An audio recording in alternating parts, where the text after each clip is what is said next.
Genius Brain listeners, this podcast is brought to you by BetterHelp. Mental health is mental wealth. If you're working on your physical health, you should be working on your mental health as well. It is important for you, and you carry this with you for the rest of your life. If you need somebody to talk to, if you are concerned that you're not going where you need to be, this is where BetterHelp can help you. Sometimes we're faced with a crossroads in life, and we don't know which path to take. Whatever it is, therapy can help you map out your future and trust yourself to find the way forward. If you're thinking about starting therapy, give BetterHelp a try. It's entirely online, designed to be convenient, flexible, and suited to your schedule. Just fill out a brief questionnaire to get matched with a licensed therapist and switch therapists anytime for no additional charge. Let therapy be your map with BetterHelp. Visit BetterHelp.com/genius today to get 10% off your first month. That's BetterHelp, HELP.com/genius. He came and then he started acting all innocent and like I had no idea for what the reason for this to be angry. Yeah, he was like, "This is Airbnb told me to call the police, and Nick he assaulted me. He pushed me down the stairs and he called me all these homophobic slurs." In 5, 4, 3, 2, 1. What's up, everybody? Welcome to another episode of the Genius Brain Podcast. Today we have a very special guest. We have Freesia Park. Once again, she's been on here multiple times. Obviously, she's doing her YouTube thing. She has her own thing going on. Dark hair, very beautiful. I love the fucking hair. You look amazing today. Thank you. Cheers, you piece of shit. Cheers to that. Yes. I actually just cut it like a couple days ago. It looks great. This is the darkest I've seen your hair in a very long time. I was over it. I was looking too much like an ABG, so I had to get back to my roots. What made you go so dark? Just because you just... I was just over the highlights. I needed a change, and it just didn't feel like me anymore. You know, every girl tells me this, that when they go through some shit, they have to either cut their hair, color it, or do something. So that's the thing. I'm doing breakup behavior, even though I'm still in my very loving long-term relationship. I'm just going Is something through wrong? Just goes, that was wrong. I think there's a lot of internal turmoil that I'm going through, but like that's probably being reflected outside with my haircut. I think that's and a lot like more healthier than what guys do. Like guys will fucking break shit, get angry, get violent. Girls will just fucking change their makeup, color their hair. And I see it happen every time. Either it's breakup, something stresses them out, their workplace. The next thing you know, I see new hair. I'm like, what's going on? Like, what's happening? Who hurt you? It's like, I have to shed this former shell of myself. I hate this. Yeah. No, honestly, when I like chop off all of my hair, it just makes me feel like I'm getting a new start to life. Reals. Yeah. It's like you're chopping off all those years and the baggage and like the shit that you don't want to hold on to. It's all gone. Yeah, like they'll do like, I understand the pamper day. So for example, Chia's and Tim's like nanny is gone, right? And I'm really close to Tim and Chia. And so we talked about this where they had to leave. And recently Chia had a massage set up. And you know, she's a stay-at-home mom and she's taking care of a toddler and a brand new newborn. She just needs that day. And then Tim was like, "Hey, can you come in and help with us?" Like, of course. She comes back, her mood's great. You just need that fucking reset sometimes. And I know how important that is because I need that shit. So for her, if she's like, "Hey, can you help?" I'm like, got you. I'm over there. Go get your fucking massage, come back. And then she gets her hour massage, comes back, her mood's perfect, and then she could be a better mom. Especially as a mom, because like you're not living for yourself for those like very formative years too. It's like all about raising these babies. Dude, so I didn't really understand this shit either. Where Mariel had a friend who was talking to me about this stuff, and I didn't fucking get what she was saying, where she was like, she just had a kid, and this was years ago. And she was explaining to us, like, I kind of lost my identity. Like, when I had these kids. I'm like, what are you talking about? Like, you should love your kids, put your love into your kids. She goes, that's not what I'm saying. It's like, when I go out and I meet people and I talk to them, I'm no longer, let's say her name is Christine. I'm no longer Christine. I am Sarah's mom. And I didn't understand. I was like, well, you should be proud of that. And this is me I didn't say this to her, but in my head, I just didn't fucking get it. And it's like, oh, from here on out, your individuality, if it was something that was important to you, starts to disappear because you are now identified as this child's mother. And it only clicked in me like maybe a couple years ago. I see what she's talking about. Like all your wants and your needs are very important. But then for you, because you want to be a good mother or a parent, you fucking push that shit down, you know? Yeah. This is what it's like. This is the kid. And then these moments where you don't have time for yourself, you find to lose your sense of self. And then you get a little depressed. Yeah. You get a little sad, even though you love your kids, but it's like, yo, I was a person before this. You know what I mean? And I get it now. I think you have to be prepared to lose some of yourself. If I think that's a big indicator of whether or not you're ready for motherhood. And whenever people ask me like, oh, if you got pregnant today, would you keep it? And I would say yes right now, but at the same time, I'm a little hesitant to say yes because I know that that would mean I would have to abandon like my entire life, and I'm not ready to do that yet. So therefore, I'm not ready to be a mother yet. Yeah. Is kind of how I look at it. It's a new chapter that I've seen, and it brings a different type of joy. But there's a reason why people are like, well, I need some. Like I said, I understand when the parents they go home, they look at their kid, and they go, I'm gonna stay in the car for another hour. Like, chill for a fucking second, because everything's about them, and it's not a problem. It's just that sometimes you kind of miss these moments where you had for yourself, and even then, like now, I feel that because I have the business, I have everything else, and there's moments where I just like, damn, I missed this. Listen, I'm not saying I missed COVID, all right, but during the time when COVID was popping, I had a lot of me time. Yeah, I was walking just aimlessly for 12 miles, just in my own thoughts, doing what the fuck ever I wanted. And then now that kind of disappeared, I kind of missed that a little bit. It's like, oh, I miss when I could just like decompress whenever the fuck I want. Yeah. So I completely understand. Like, so when girls do their whole thing, I see their makeup change. It's a couple of things I see. I know when somebody goes through a breakup, like a homegirl, when I see them posting all these stories about how amazing their life is out of nowhere. It's like, you know what? For the first time in a long time, I'm here reading a book. I'm like, bitch, you got dumb, didn't you? That's all this DM. So how long you been single? They're like, fuck that guy. I fucking hate him. Like, no, that was me after my last breakup. I would post like mirror selfies of me at my yoga studio. Like, all like, yo, self-care is freaking amazing. And you know what? I fuck with that. Because you need that pep talk because you just went through some fucking hard shit. But I always see that shit. It's like, with the girls who needs men. You guys are at fucking, at fucking Tao in Vegas and doing shit. I'm like, when'd you get dumped? Yeah. What happened? And like, this fucking bitch cheated on me. And I'm like, I could see it because suddenly they were in such a long relationship that they put all their time into each other and they didn't put that time into themselves. Yeah. So now they're back in the gym working out again. Their self-confidence is getting a little bit better because they're reinvesting into themselves. Because you get really comfortable in a relationship. You don't care about your haircut. You don't care about the way you look. You don't care about none of that shit. And I think for me too, I've been in such a long relationship with Mario. Sometimes I forget like, hey, maybe you shouldn't wear something else besides basketball shorts. Yeah. Because I see her, she puts in, like, even for her, she's starting to realize that too, where she's just wearing the same frumpy shirt, the same shit. And then her self-confidence goes a little lower. Yeah. It's like, well, I should learn how to put on fucking makeup again. And it's practice. Yeah. That's actually like kind of what I've been going through a little bit in my relationship. Or at least I'll speak for myself. Like I got like so comfortable. I would just be at home, no makeup, like sitting on the couch with my leg up in the most unattractive positions, like fucking farting and shit. But I don't fart in front of my boyfriend still. Remember we had this conversation? Oh yeah, you still haven't done it? I did by accident. And you hated yourself. I hated myself. I was like, fuck. You heard it, didn't you? You run up into your room, slam the door. Oh God. But now I'm kind of going back because you know me, like I was someone who cared a lot about my presentation and I would put a lot of effort into my makeup. That was something I really enjoyed. And fashion and buying new clothes was like a part of like who I was, but I lost a lot of that. And I would blame it on my boyfriend a lot, being like, I don't know, because I'm with you, I'm just too comfortable. But it's more about me. And that's kind of what I've been learning and maneuvering through lately. So I've been trying more. But more for myself. Like, it's not really for him anymore. It's more about me reclaiming, like, who I was and what brought me joy, like, before I met him, too. Because I definitely lost some of that, but... Yeah, it's interesting, like, when I see people who put themselves together, like, for me, like, my original trait is just comedy. I'm just supposed to be fucking funny, right? And you don't ever think about... The last thing on my list is what I look like.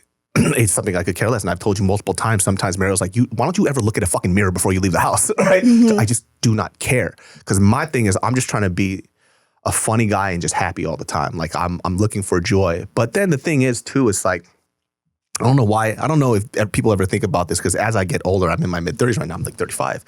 I'm like, there's going to be a time where even the thought of like getting dressed up is literally the last thing on your list. So it's like while you're younger and you have these moments to yourself, and at least up until my 50s, I want to take time to even care a little bit about how I look. Because I'm going to look back at these photos and I'm like, ugh, dude, the fuck is this? Like, what are you doing? And then I don't know why, but like recently I'm like, okay, let's take some time to think about how you present yourself. And when you go out, like maybe give a fuck a little bit more. And it does set your mood for the day. It really does. It does. Like when I go out, like when I get a haircut, like the past, like I say 6 or 7 months, because things have been so hectic with the store in Hawaii, which by the way, people in Maui, you guys are going through some shit right now. I'll talk about it later. But like that whole moment where it was just everything was going into like not my personal self-development that makes me happy. It was just kind of like you just put it on the wayside and you get used to it. It becomes your normal. Every fucking day, like even, I don't know, like doing your hair, it's like, why? But it's like, you should do it. Yeah. Like, why the fuck not? It'll make you feel better and it kind of like affects what you do for the rest of the day. Yeah. Even I find myself that when I do get ready, even if I have nowhere to go, it makes me want to go out and be productive and do shit too. Like versus if I'm at home just lounging in a t-shirt, I just want to stay home and lounge. Yeah. You know, like I feel like just dressing up, no matter what your day looks like, helps you, or at least me, become more productive too. And also too, like I was watching this random like Jordan Peterson clip. He fucking pops up on my shit so much, and I don't understand why. Like it just pops up all the time. So Jordan Peterson, he's like a clinical psychologist. He gets a lot of heat because of he's very just like black and white about a lot of things. And look, I understand. I like some of the stuff he says, and there's some things that I disagree with. And he talked about this concept of, he was breaking down the way a clinical psychologist would break down like the usage of what makeup is, right? So he was having this conversation. He goes, well, why do women wear makeup? And it's like, because they want to attract the opposite sex. And somebody was trying to explain to them like, okay, yeah, that's true. 100%. Like the basis and the foundation of why people get ready is to look attractive to other people. But I feel like as people, we've also have kind of evolved from that to the point where now it becomes like this, a good thing to do for ourselves. There is truth in what he says, right? Like when you put on makeup, like he was breaking it down to the science of when you wear red lipstick, it's a sign of arousal. Like when you blush. Yeah. I get it. Like I don't think I'm denying that fact. I completely understand. But it's not as black and white as it is. 100%. People definitely do dress up and look good because they do enjoy when somebody compliments them, right? Because it reflects how they feel about themselves. So like the idea that makeup is done for yourself sometimes is hard for people to understand. But I do get it. Like I remember working at my parents' store and there would be like girls who would come in and they're coming in for a hairpiece, right? They would come into the store and they would treat me like shit. Their shit's fucked up. And they're like, what the fuck is your shit? Why are you looking at me like that? Just fucking going off on me. And then the next day they will come in, their hair's done. Hey, baby, how are you? I'm like, oh, shit. It was just because you look like shit, so you felt like shit. And their mood was directly correlated to what they looked like and how they felt. I'm like, I get it. It makes sense to me, you know? Yeah, makes sense. You know, so what I wanted to talk about today was, and if people really enjoyed this podcast topic that I had with Mariel about traveling. So a lot of people, when they travel, there's a lot of anxiety that goes with it. And I completely understand because I'm a very anxious person. And so sometimes people want to prep so much so nothing can go wrong when they travel. The problem with that is that you cannot prep for that. Bad things will happen. You're in a foreign country. You don't know the language. You don't know what's going on. And that's the chaos that you absolutely have to accept. So like, I was watching this girl's stories and you know, it's like anything bad that can happen will happen. And that was your situation. And I was watching just your stories and I was getting pissed. I was getting heated because I'm like, how the fuck is this even possible? So you went to, you were going all over the place. This was like the trip of a lifetime. It was almost like you were going to get the electric chair the next day type of trip. You know what I mean? I'm like, this bitch is fucking everywhere. This looks amazing. Yeah. So where did you go? So it was actually my very first time in Europe, and a group of my friends, I mean, the group changed with every city, but we went to London first and then made our way to Crete, which is an island in Greece. Ooh, and I heard it's beautiful over there. The beaches are pristine. Insane. And then after Greece, we went to Paris. Nice. How was Paris? Hey, look, say how you feel, because I've been to Paris a couple times, and let me tell you something. Okay, so the thing about Paris is, I feel like I didn't like have enough time there to really get a good, feel for it. I don't like to categorize something as like this place. Okay, you just a short time. I feel like I just like didn't have enough time with it with the right people either, because it was like a large group, and you can't really get a lot done when you're traveling with a big group of friends. Oh, specifically like in Paris, like, things are so small. Yeah. And so one thing I will say about European cities is that they remind me of New York so much that I don't care. Okay. So like nothing phases me in like London and Paris. Like it's cool for a sec when you see all the buildings and stuff, but every like other corner I was like, oh, that reminds me of New York, and this reminds me of New York.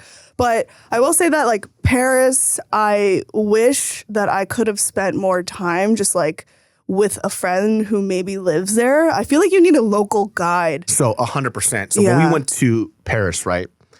Mariel has a few friends that live in France, and they kind of say stuff that everybody says who lives in an area where everybody visits. They're like, yeah, you kind of do have to know a local because there's so many tourist traps there, and there's so many tourists. You know what I mean? So like, yeah, you're going to go to certain, I mean, by the way, like I'm not making a general, I'm not saying that Paris is trash at all. Like there are fucking beautiful places in Europe, and because they have such a long history and it's been around there for so long, you see like an intermingling of art and religion. Mm-hmm. And even when you see like religion and you see these old churches, like it's beautiful. Like I'm trying to figure out how the fuck did somebody build this like thousands of years ago? It's amazing. But when we went there, we had a terrible experience with a lot of food because everything was based off of TripAdvisor, and none of these locals go there at all. So when we got recommendations from Mariel's friends, places were dope, right? And then we met some of her other friends too, and she goes, yeah, Paris is good for a couple days, but you got to go to like the south of France, all these other places. But we're not going to know these things because we're only going to the spots that we see on TikTok and Instagram, and these people don't know shit either, Yeah. So I will say also like Paris, I feel like is a place where you need to know like the ins and outs of too. Like there's so much more I feel like that you can do beyond like the Eiffel Tower and museums. Like I feel like you need to explore like the underground music scene and like the art. This and is, we don't know. Yeah. So I do want to go back to Paris eventually, but based on my experience in Paris so far, it's not my favorite. And look, when you're a tourist out there, like you stick out like a fucking sore thumb. Yeah. So like specifically if you're next to the Eiffel Tower, somebody's always gonna be trying to jack you. They're trying to fucking sell you some shit. They're trying to put like these red bands on your wrist so they could force you to pay money. And like I had that happen to a couple of my friends when we were there. I just look like a mean person. So people generally don't come up to me. And I'm not a small guy either. But my friends who are smaller Asian people, immediately they're harassing them. They're trying to put this shit on their wrist. They're like, oh, you got to pay for that. That's just like $50. You got to pay for it. Or are you stealing from me? Like shit like that happened. My buddy Bart has a story too where they did some type of similar bullshit to him. And it was like late at night and he was around like the Eiffel Tower or something. He wanted to do like either a night jog or just walk around, and dudes like ganged up on him and tried to force him to pay for something. And Bart literally just got butt naked and started threatening them. And they're like, this guy's a fucking maniac. Yeah, you gotta act crazy to like throw them off. He was gonna get jumped by like 6 guys. Yeah. And then Bart, just psychopath, he was like, let's fucking go. And they're like, okay, this guy's fucking nuts. But every place has like a weird thing that happens. And like I said, if you don't know the ins and outs, it's just really hard to navigate, especially Paris is so compacted. It's like when you go to New York and you don't know anybody there, it's also difficult in New York. Yeah. But then like, because I know so many people who live there, they take me to spots. They show me the places. And I'm like, this is so much more fun compared to other people who went there and they're like, it's kind of whack out here. I was like, you got to know somebody. You know what I'm saying? So after you went, so the first place you stopped was where? London. How was London? London, honestly, again, reminded me so much of New York. I definitely experienced a little more racism in London. So I was surprised, but I shouldn't have been surprised because it's like, I get it. Everyone's like just English out there.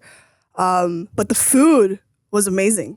There's a lot of like poppin' chefs that are out there. It was amazing, like so memorable. And I'm usually like very hard to impress with food at least, but like that, everything we ate in London was just so good. They have a lot of Southeast Asian shit going on. A lot of Indian food going So on. here's the thing.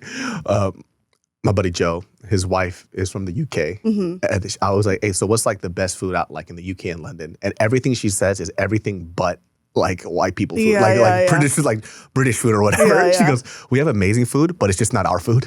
Yeah. You know? She's like, dude, our Middle Eastern food, our Indian food is some of the best that you'll ever eat. Yeah. I was like, but what about like British food? She goes, well, let's not talk about that. Like, let's talk about the other shit. It's fucking fire. There was a pretty mid-tier to upscale restaurant that we went to called Fallow. Amazing. But that was like kind of English, modern English. But everything was just amazing. So that was good. I think any city that you go to that's metropolitan, that has money, you're going to find some amazing restaurants. Yeah. Because where there's money, a lot of people are going to open up the dining places out there because they have high foot traffic and it's competitive. Any place that is competitive out there will have really good food. Like there was a clip recently that this is a little bit different but kind of on topic.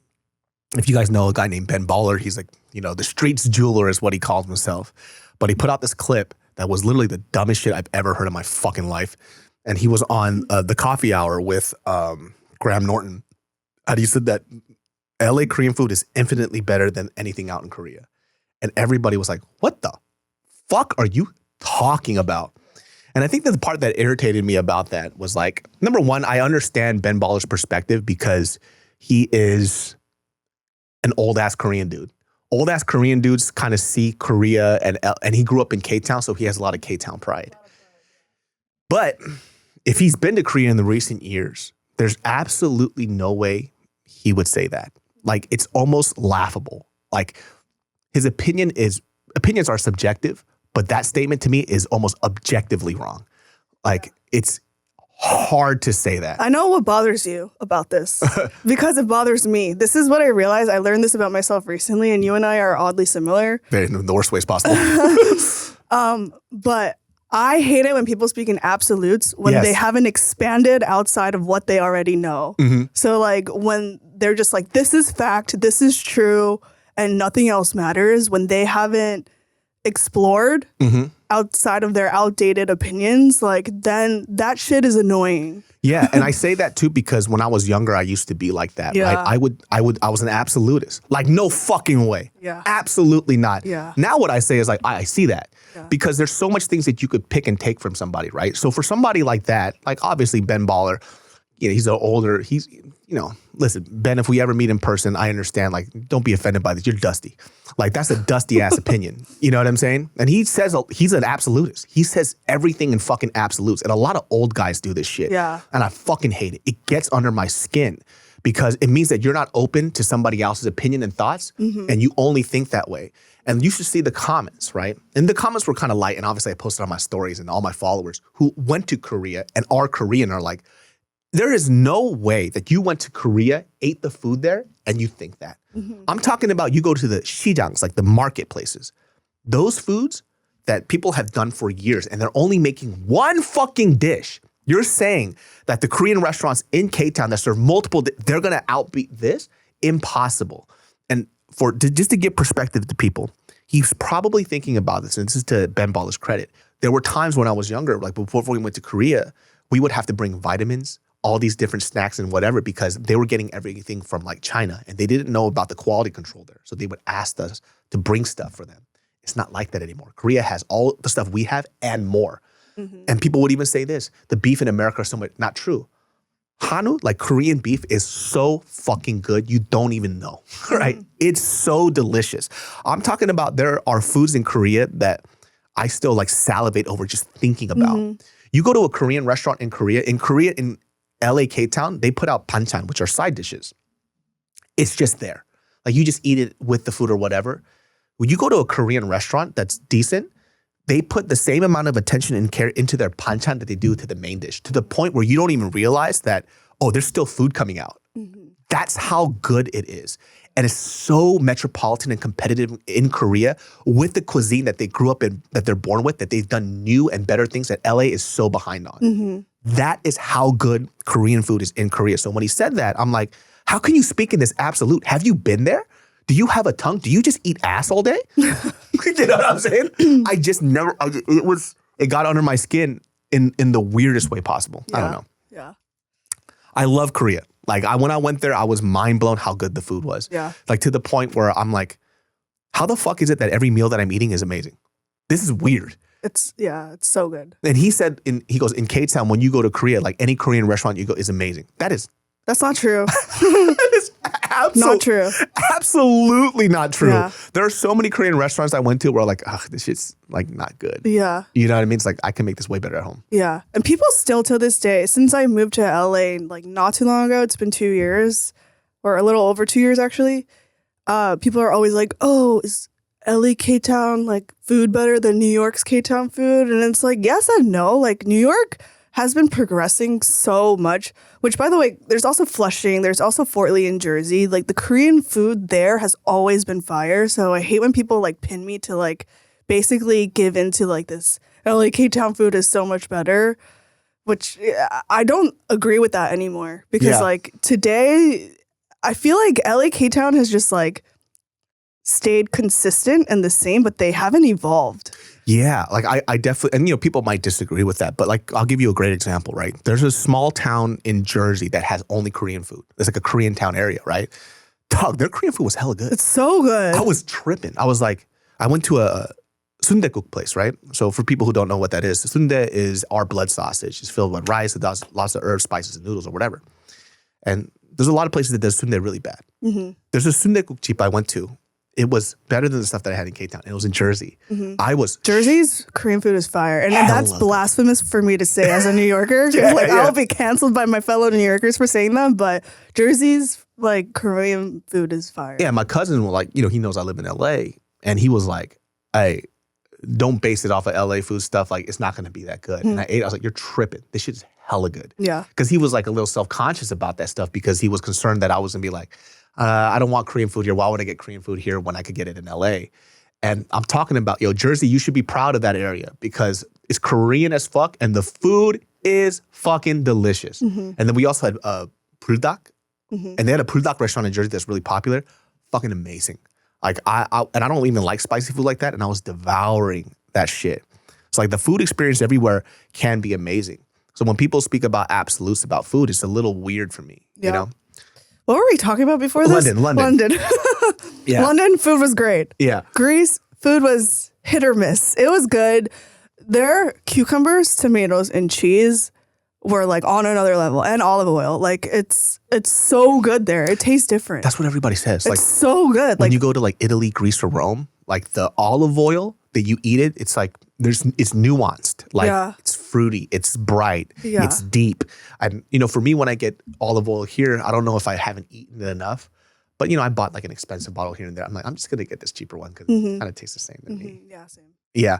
So like when I saw you travel and I see you go, like it makes me happy when I see people travel because for me it was one of the things that opened up my mind to a lot of how other people live and think. And I see stuff online where people who have never traveled in their life, they have an opinion about how other people live, and they kind of stay in this closed area. And it's a lot of Americans who do that, who don't fucking travel. They judge from their fucking couch. And so when I see people who travel, it's dope because now you're opening your mind to other things. And specifically for someone like you and me who love food, it gives us another perspective. It's like, oh, I want to go back home and try something. My lovely Genius Brain listeners, are you stressed? Are you tired? Do you just need somebody to talk to so you can get the wiggles out? Well, that's where BetterHelp comes. Genius Brain listeners, this podcast is brought to you by BetterHelp, my friends. My friends, I have been talking about mental health and how important it is in your life. And guess what? It should be important in your life as well. And BetterHelp can be there for you, my friends. Sometimes we're faced with a crossroad in life and we don't know which path to take. Maybe you're thinking about a career change or feeling like your relationship needs some TLC. Whatever it is, therapy can help you map out your future and trust yourself to find the way forward. My friends, BetterHelp has been helping me for quite a while and I freaking love it. If you're thinking of starting therapy, give BetterHelp a try. It's entirely online, designed to be convenient, flexible, and suited to your schedule. Just fill out a brief questionnaire to get matched with a licensed therapist and switch therapists anytime for no additional charge. Let therapy be your map with BetterHelp. Visit BetterHelp.com/genius today to get 10% off your first month. That's BetterHelp, HELP.com/genius. You know what I mean? And it's so dope. Like, for example, like that olive oil thing. I always hear people talk about olive oil and like the simple ingredients in other countries because people have an issue of sometimes other countries because they call them very xenophobic, right? They go, well, they only care about their people. Most countries are like that. Yeah. Right?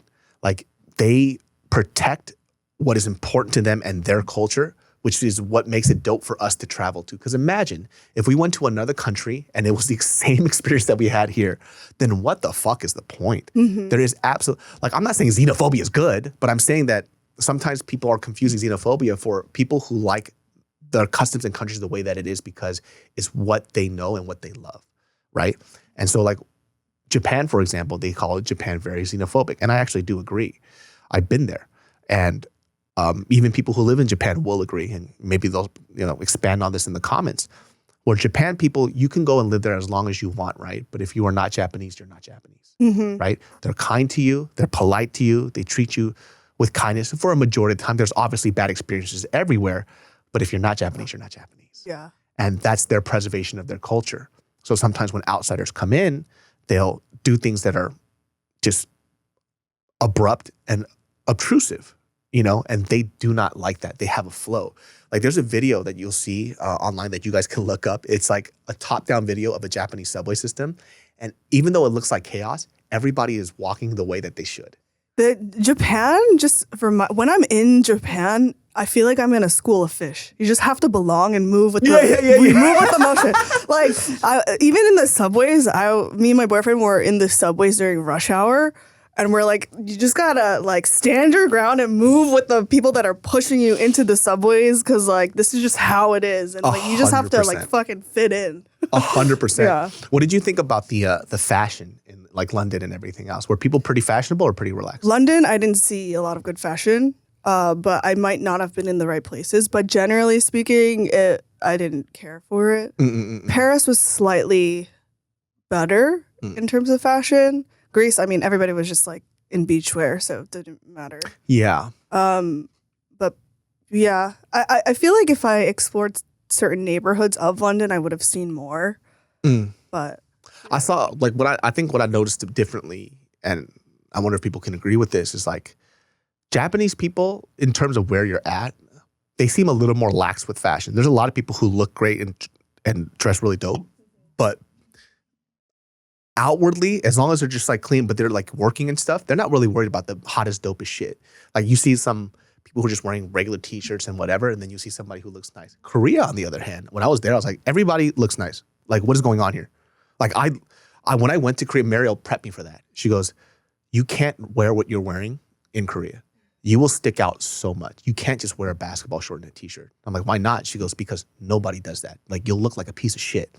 And I remember when I was in the airport, I'm like, these people are on 14-hour flights and their makeup, dressed from head to toe. Koreans are so flashy. I mean, I prefer Japanese fashion a lot more. It's more about like minimalism and everything is like good quality, clean lines, like simple. Which is why we, Secret Society is very fashion basics. And so like when I went there, I was wearing all Secret Society stuff. And people liked what I was wearing. Like I remember when I went there, I went to this one tonkatsu spot, and then Meryl was translating what he was saying. I was like, what are you saying? He was like, he's saying, you dress like a cool guy. I was like, oh, okay, I see what you're saying. But it's like, because it fits in with their aesthetic. Yeah. So it kind of makes sense. But like in Korea, now they're a lot better with like individualism, because I saw people wearing different styles or whatever, but it's different styles in the sense of this style a lot of people wear, this style a lot of people wear. Yeah. Before, when I went there or I went to Japan, it was like when olive green drab was in, everybody was in olive green drab. I was like, holy shit, there is no variation here. But I think because things are becoming so global now, like in Korea, like people are dressing, like when I went there recently, last year, a lot of young kids were dressed up like Grease Lightning shit. What? High-waisted jeans, like thick denim, plain black t-shirt, rolled up sleeve, and cigarette box right here. Oh, interesting. It was fucking fascinating. I'm like, oh, that's just kind of, I can't pull it off. Yeah. But they Imagine you wearing that. Could never. No, I would just look like a mechanic. With your ass crack hanging out? Ass crack hanging out. I'm like, I can't do what you do. But I'm like, that's very cool. And they were wearing like the chain around the necklace and stuff. I'm like, oh, this must be like a hot thing that they're doing, because I saw it multiply, specifically in Hongdae, where all the young college kids are at. And I was like, oh, the fashion here is pretty interesting. But I didn't see anybody dressed like in basketball shorts and a t-shirt. Yeah. Fucking ever. Everybody had their BB cream on. Some people had like the heel shit where they're a little taller. And I'm like, oh, you got to look your best out here because they're very concerned about what other people are going to say about them. Yeah, that's the one thing about Korean culture that like I really don't like is how it's so appearance focused. And like if you go see your mom's friend or like if my mom's friends like see me for the first time, it's always a comment about like my weight, how I look, my hair. It's always an appearance thing. Which I really despise, but that's the culture. It is what it is. Yeah, and like I think I'm very blessed to be blessed and sometimes very hard. But my mom's a hillbilly, you know, so she doesn't give a fuck. She's like, just be happy and just be comfortable. Just don't be dirty, you know. So I didn't realize what it was really like to be in a traditional Korean family until I came to K-Town in LA. And I saw these stories and what other people, I saw it growing up in other people's families. I just didn't pay attention to it, but I didn't realize how prevalent it was in other people's families, right? Yeah, my mom makes weight stuff or whatever, whatnot, but it wasn't to the extreme. Like, so one of the things that Meryl was shocked at was mother-in-law's called shiomoni, right? So like typically, and I'm speaking in generalities of the Korean American experience. I'm not sure what it's like in Korea, but when you go to your mother-in-law's house, you're supposed to be the example of what it is to be a good housewife. You're cleaning the dishes, you're cleaning up the table, you're helping cook, you're doing all the stuff, you're asking your shiomoni what she needs and what she wants. My mom hates that shit. So when Mariel came, she was prepped. She goes, and her mom was telling her, hey, make sure that you represent our family and ourselves really nicely. Comes in, Mariel's like, I'll do the dishes. Mom was like, get the fuck out of here, go sit down. What are you doing? Like, go sit down, go watch TV. She goes, no, I'll do it. She goes, don't come in my kitchen. Like, go sit down. And then my mom's like chopping up like fucking fruits or whatever. And Mariel was shocked. She goes, I love it here. She doesn't have to do anything. Be myself. And so Mariel was like in her pajamas and whatever, whatnot. She was like, why are you dressed in this clothes? Like, go fucking relax. Go get in your pajamas. What are you doing? Yeah. And she's just watching shows with my mom, cracking up and laughing. And she goes, I love it here. This is very different from what I expected. I'm like, yeah, my mom's different. Like, she's a piece of shit. Like, she's a hillbilly. So like, I understand like that perspective, but I never got to experience it. Yeah. Because I just didn't have parents like that. Yeah. So I understand it's very hard. Why'd you gain so much weight? Like, I have a friend who she told me that she was at a wedding. An aunt came up to her and was like, your mom's really skinny and thin. How come you're so fat? Oh my God. Dude, that shit got my blood boiling. I was like, who the fuck do you think you are talking to somebody like that? And she was like, yeah, your mom's skinny and fit. Like, it doesn't make sense that you're fat. I can't. It's just so toxic. Like, could you imagine somebody speaking to you like an aunt that you don't even know? Yeah. Yeah. I would like flip my fucking shit. And then she told me that her husband had to step in and be like, hey, you can't talk to my wife like that. Like, that's inappropriate. They're like, no, I just want it'll benefit her. It's like, it doesn't matter if whatever the fuck you think it's going to benefit my wife, you cannot talk to my wife like that. She was crying. She's like, you're at this fucking wedding. And they go, yeah, your mom's a lot prettier than you. I don't understand why you're so ugly. It's basically what they're saying. That irks me. Like, what do you even say? Yeah, you can't even say anything. It's so shocking. Like, I'm like, okay. Yeah. I'll stab you. Fucking, so anyways, we were going back to this topic. Like, she was going, explain to me what the fuck happened. And it was in Paris, right? Oh, yeah. Okay, so when they warn you about things, like this is, I've had Airbnb horror stories in Paris, watch out. But like when people tell you these things, you're like, it's not going to happen to me. But the worst case scenario literally happened to me and my friends. So we get to Paris, we're tired from Greece, we're checking into our Airbnb. Immediately, it's like not what we expect because we had to climb 7 flights of stairs. Everything is a walk-up pretty much in Paris, I guess. But it was never like explained to us that this would be like a 7-story walk-up in darkness. There's no light anywhere too. And we all had our luggage. So we were like, oh my gosh. Same experience. Whatever. This is a Parisian thing. It's fine. We'll get in. Everything will be fine. We get into the Airbnb. And at first I'm like, oh, this is really cute. It looks like the photos, but for some reason it feels a little cramped. Like the ceilings are super low. If you're Same experience. taller than like 5'5", you're going to have to duck your head. And like things just seemed really outdated, and that's fine. Again, like I'm from New York. I get the tiny, shitty apartment experience. I understand that. So I was still like, okay, we're in Paris. This is what you get. Whatever. So everybody's checking in and like checking out the place, and everyone has like a problem with it. Like something is off. Like the juju in the air was just like not it. And then we were just like trying to wash our hands at this point. There wasn't any soap. Like all the ASOP bottles were just like used and empty. So I was like, that's weird. Like they should have given us at least soap. Like essentials are part of the package. Why don't we have soap anywhere? In the kitchen, in the bathroom? So I was like, okay, I'm definitely going to like message the host about that because we need fucking soap. Yeah. At the very least. So I'm also the type of, I lived with a lawyer, so I learned a lot of like behaviors from him, and I document everything in my life. Here. Everything. So I just started taking videos and pictures of the soap, of the empty bottles, because even in the drawers, it was like a stash of empty ASOP bottles. So they're like, why wouldn't he just like throw this out? Like, I don't understand why he's keeping all this garbage in here. But it's all like grimy and gross. So then I was like, okay, taking videos and photos at this point, not knowing that I would eventually use them. And then like everything in the walls and stuff were like all this paint and stuff were like concaving and like breaking off. And we booked this place because they advertised it as having central AC. Yeah. There was no central AC. This is an old ass building. All he had in the apartment were like these fans, like the old school fans. So we're like, dude, like if we knew that this was the situation, we would have booked somewhere else because it's hot. It's summer in Paris. Like it's like muggy. It's muggy. It's humid. It's disgusting. So that was another thing I started documenting. I go into the bathroom and like there's just like black mold all over the tiles. That is the one thing I cannot get down with is like a grimy shower. Yeah. If it feels like a locker room shower, like I don't want to step foot in there. Like, well, yeah, you're washing yourself. You come out this dirtier. is also an Airbnb that's supposed to be like spotless. Yeah. Like there's mold all over the bathtub, in the tiles. Like the drain had like, mind you, I'm a clean freak, but like I'm also very flexible. And I'm open to like, you know, understanding what the situation and the context is. Yeah, when you're traveling, you have to be flexible. Yeah, but the bathroom shower situation, nobody was down for. Like, we were just like, this is nasty. Like, do we have to shower with flip-flops? But I was like, no. Like, you cannot.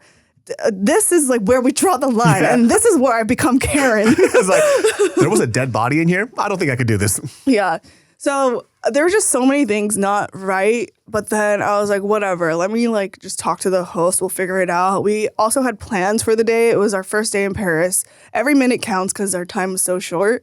So we went out, went to the Louvre, just saw the outside and then went to like go get something to eat. And while this was all happening, like I was just going back and forth with Airbnb. Like the host was like not responsive and not really addressing what I was asking for. And mind you, like I am very professional and respectful this entire conversation because everything is a paper trail also. Yeah. Like you have to like just be very cooperative. 1,000%. So I was just trying to find a solution and his response, long story short, was just like, oh, it's not that hot this week, so it doesn't matter if there's no central AC, but there are a bunch of fans that you can use. That's not. No one has ever like had a problem with this. Regarding the tiles and like the mold in the bathroom, this is completely sanitary because before every guest comes, we completely clean the place. The cleaners come and whatever. So it's sanitary. Is what he was saying. And he was just like, oh, and also with the soap, I have no problem going to the store and bringing up soap, but it can't be until like later tonight. So I was like, okay, you're not like really addressing anything. Yeah, you basically said like, I lied to you and you have to accept it. Yeah. So then there is also in the cancellation policy with this listing in particular, because it varies per listing. This one said that you could cancel on like even after you check in, you can cancel and get a partial refund. So you would just get refunded for the days that you don't stay.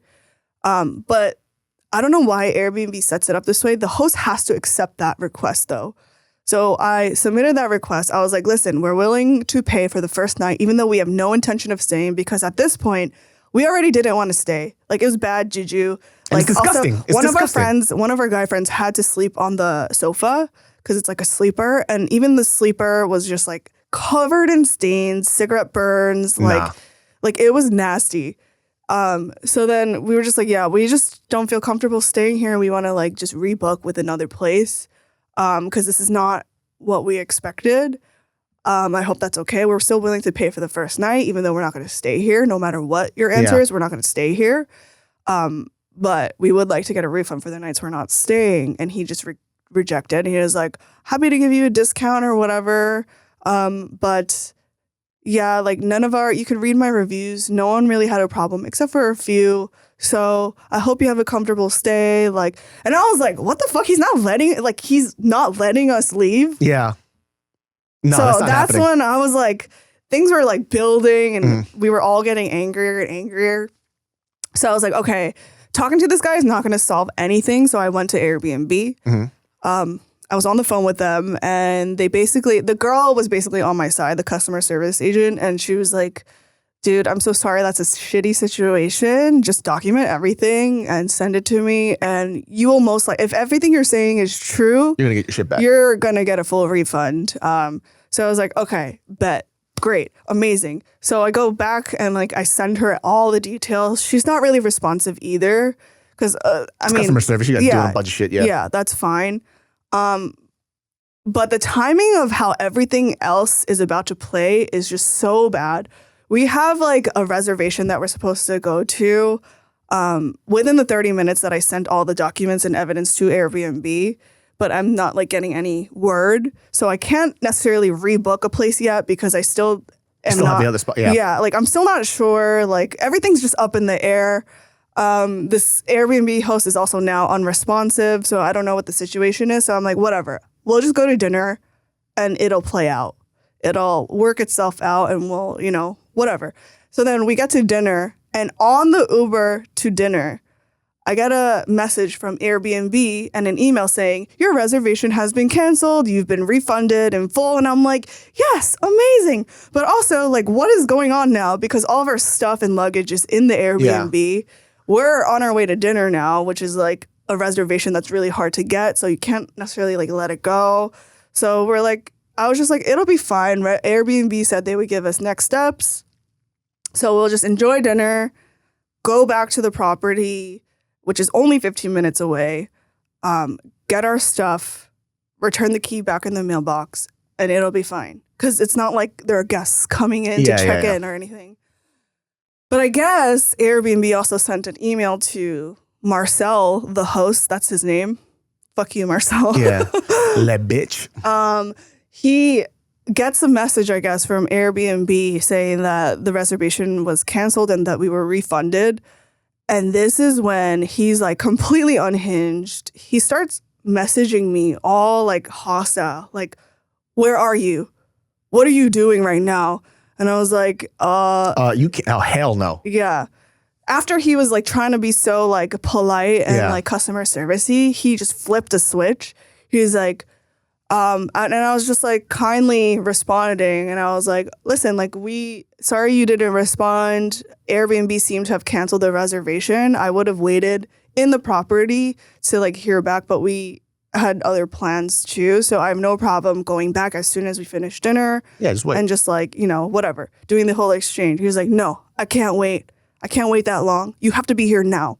Nope. You have to come now. This is absurd. Like, this is not like this. This is illegal, he said.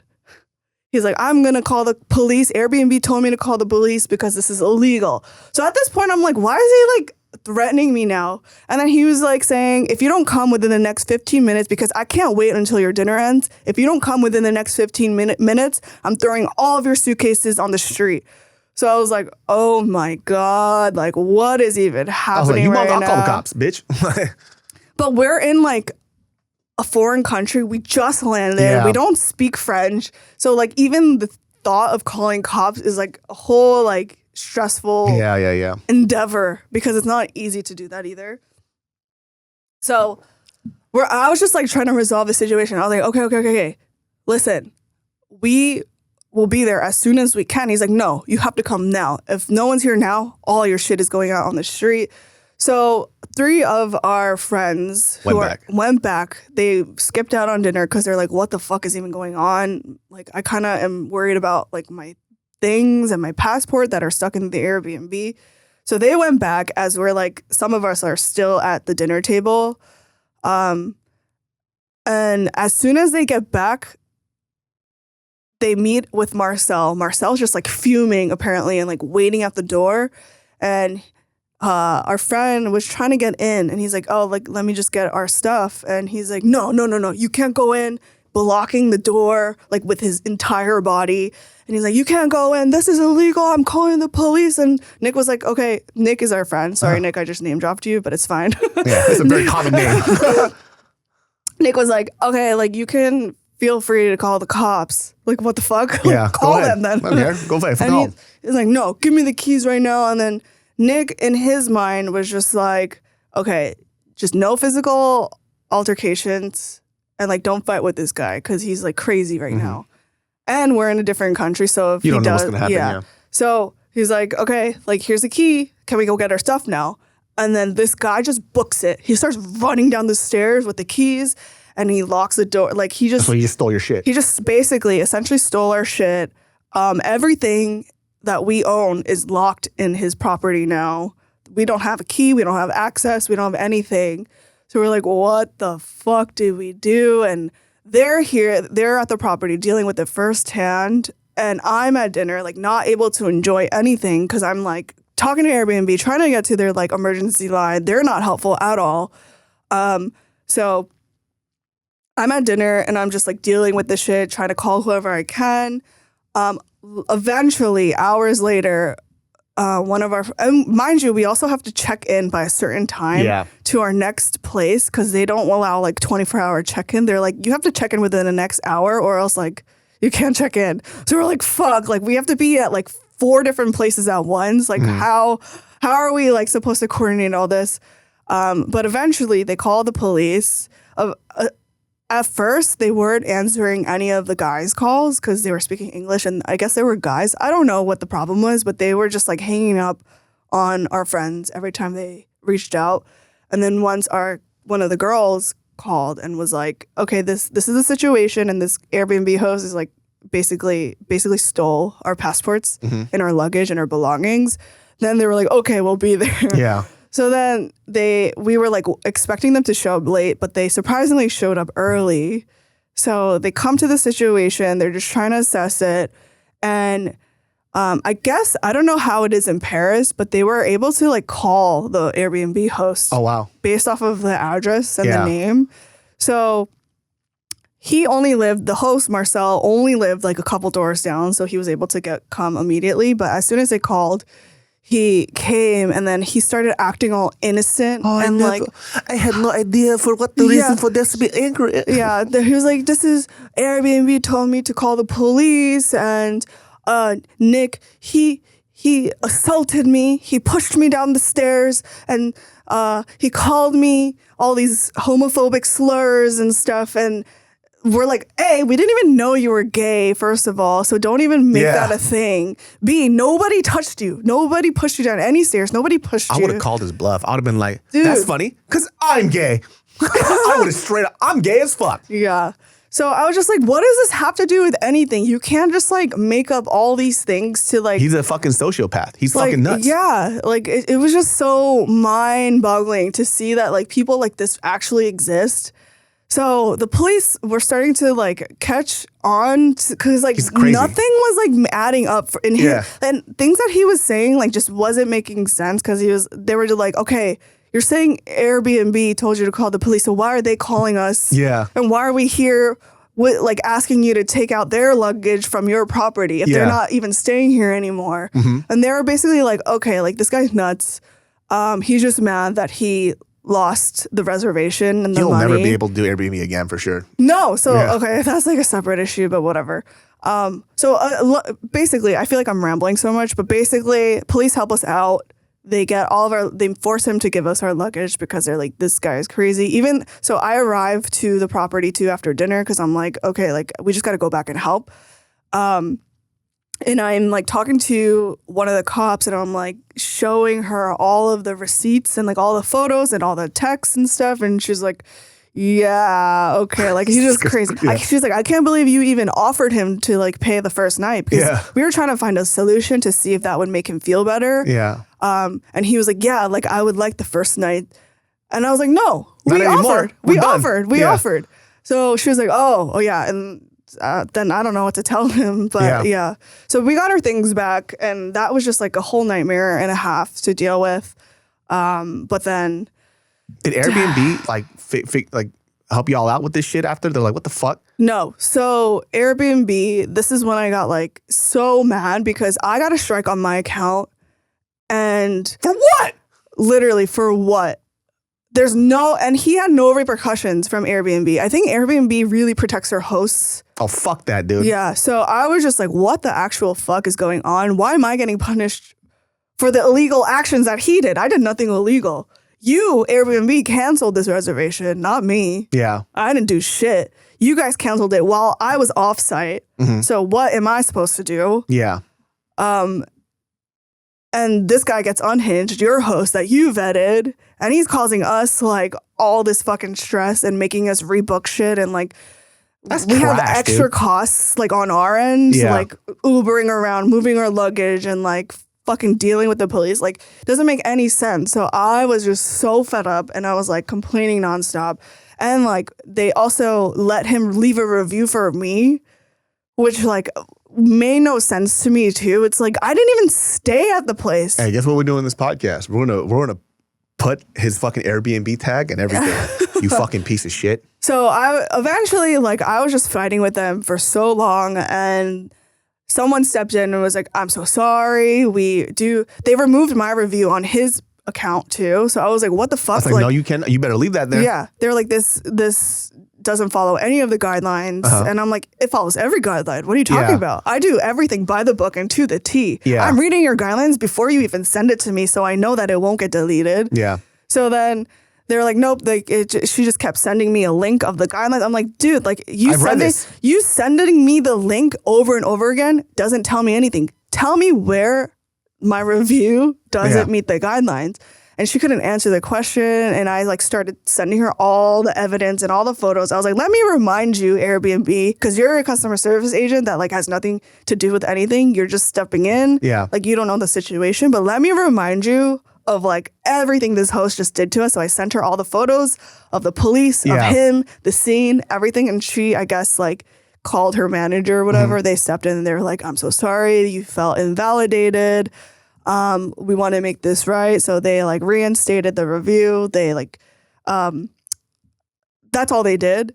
And then I was like, no, I'm not done. I'm not done there. Yeah. I need you to take his review off of my account because this has nothing to do with anything. And I need you to remove the strike off of my account because why am I being punished for this? Like it just made Like no you sense. guys, I got fucked. Yeah. That's like the worst situation ever, man. Like I know, like when I talk to customer service people, like I always remind them, like, listen, I'm heated and I'm going to express how upset I am, but you're just doing your job. I 100% understand, but I got to say it how I want to say it so you could relay that to somebody who can help.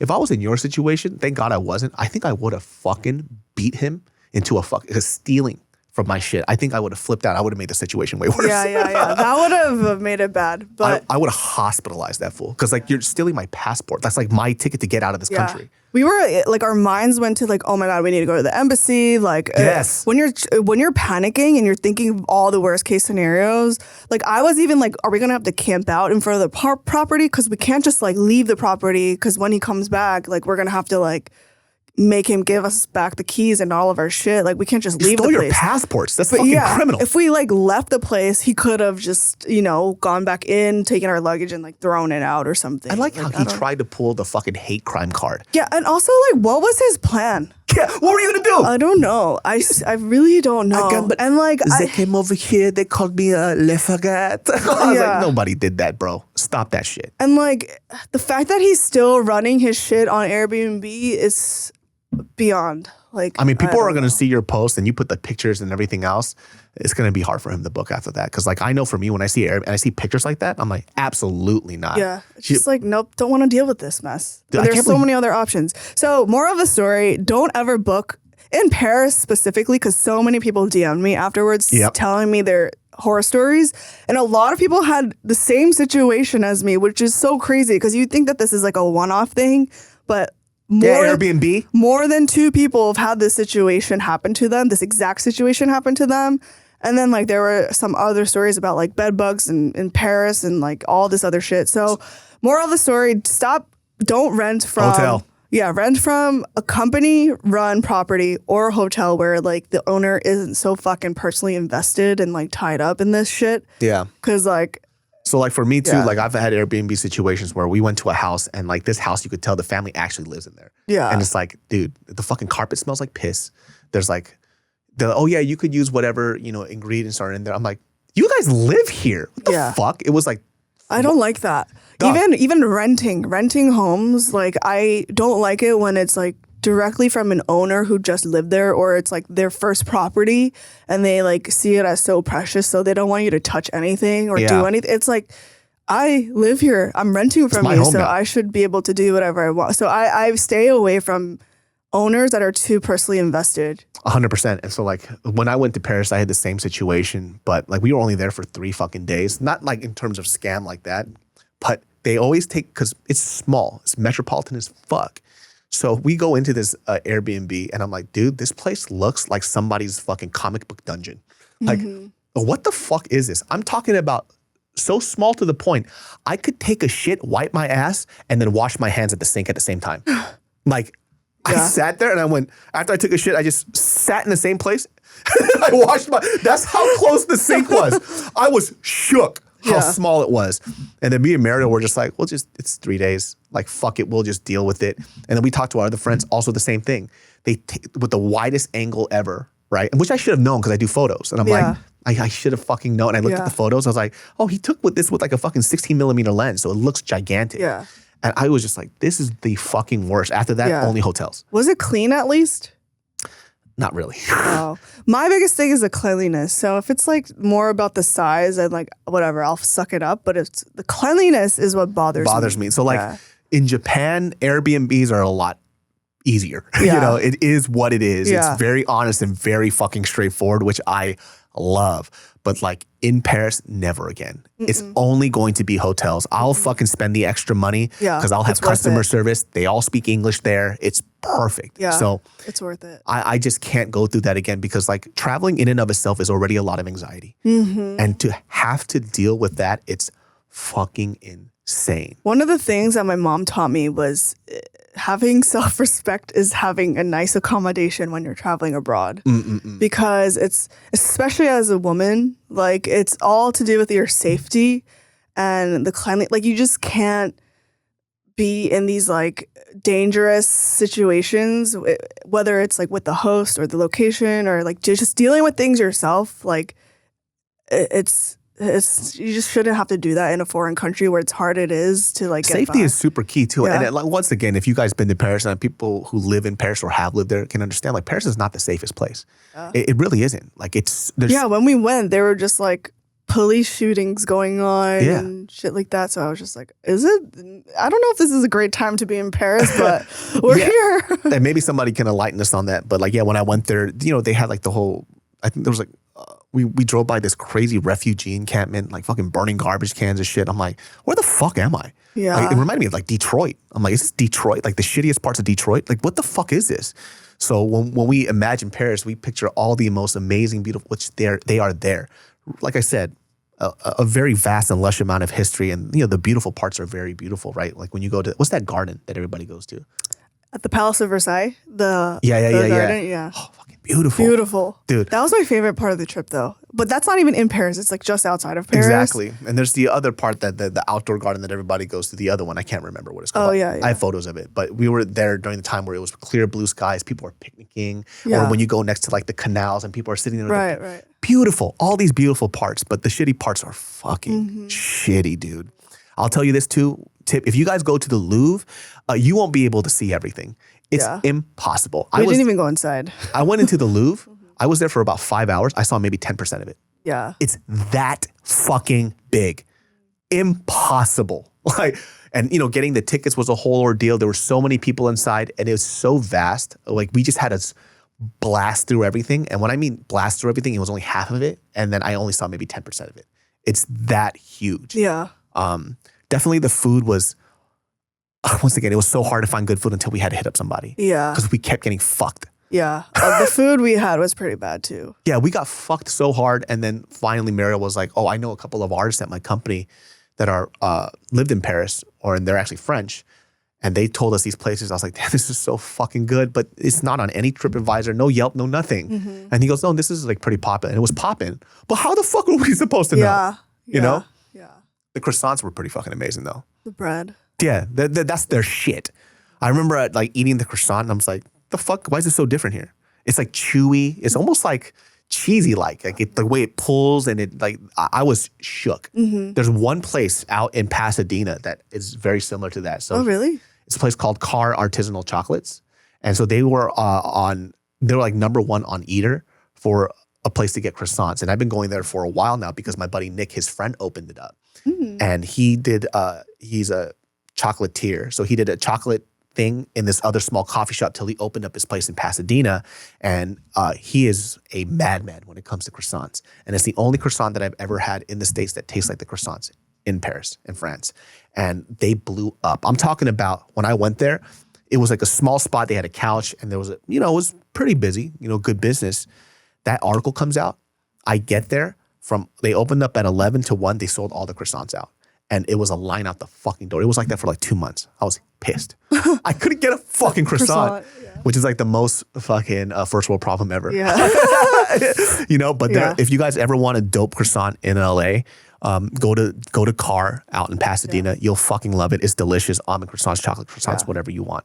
Yeah. On a positive note, the people that I encountered in Paris, like servers, Uber drivers, they were all so nice. Yeah, the people except are a lot. for one. The one Uber driver that picked us up from the airport was like, "You guys don't speak French. Big problem, big problem." We're like, "Oh," but everybody was like kind of offended. But I was like, "This is Paris. Yeah, I'm getting the treatment." Yeah. But then everybody after him was just, they were so nice. So. Yeah, we only ran into one person that was a fucking dick, but it wasn't as bad as people said it was. But I heard it's kind of like how people talk about Korean food back in the day. I heard back in the day it was very much like that. But now they're a lot more global. Tourism is a lot more, it's coming in a lot. So everybody's just a lot nicer than they used to be. But I heard like 10 years ago, it was very much like that. You're American. They're like, stupid American. What the fuck are you doing here? But we ran to one guy at a fruit stand where we were just trying to get some fruits. And he was a fucking bitch, dude. He was like yelling at us, mad at us that we don't speak fucking French, that we don't know what we're doing. And then somebody had to step in and fucking curse him out for us. Like, what the fuck are you yelling at these people for? I'm just like, I just want an orange, dog. I just want a fucking orange. You gotta be a little orange. Yeah, my bad, l'orange. But this guy was fucking mad at us. Mariel did this one thing that cracked me up in France. There was this older person who was a server, and we went to this same spot in the morning so we can get a like a cappuccino and a croissant and some eggs or whatnot. Like the breakfast culture isn't like Americans, right? It's usually like a pastry and a coffee and you're out. Or espresso shot. So we get espresso, and this is the only place that was doing breakfast, which was like very simple shit. French omelet and like a croissant. So Mariel gets her fucking scrambled eggs, and she goes, "Do you have any ketchup?" And the French waiter, funny guy, looks at him. He goes, "Ketchup!" Screams it out loud. And Mariel's like, "What the fuck?" And he gets his fucking menu, and then she has a hat on. He starts tapping her head like this. Ketchup. You don't get ketchup with eggs. She goes, "Oh, I'm sorry." He goes, "I'm just kidding." grabs a bottle and gets your ketchup. That's funny. Yeah, he was super fucking dope. And then he was serving us every day that we got breakfast there. He was fucking nice, man. Yeah. So Paris does have a lot of like really cool things, but you have to know what to look for. Yeah. And honestly, like look for other travel people who either live there that'll show you what's up because you're just not going to know. But I definitely like the art and the culture there. I love the fact. Yeah, it's all about art and culture. It has its fucking beauty, man. If you don't appreciate those types of things, it's not for you. Oh, 100%.